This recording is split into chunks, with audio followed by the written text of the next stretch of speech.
Hello and welcome back to another video. Today I'm going to show you how you can win Monopoly Go tournaments. So to start with, you want to choose the right properties. The most important factor of winning a Monopoly Go tournament is owning the right properties.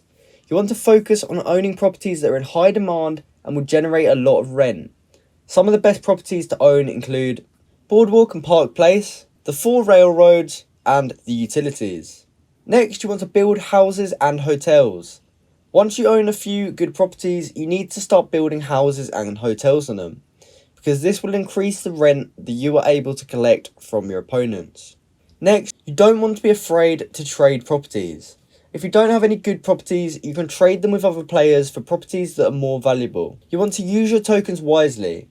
Tokens are a great way to get ahead in the tournament, as you can use them to steal money from opponents, block their moves, or even win the game outright.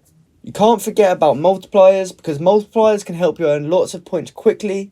Use them wisely in order to get ahead of your competition. And finally, you want to play as often as possible. The more you play, the better you'll become at the game.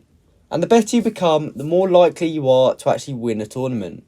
So hopefully after you follow all them tips, you are able to win yourself a Monopoly Go tournament. If you do manage to get that done, please comment down below to say that this video helped you out, and like and subscribe for more content like this. Thank you for watching.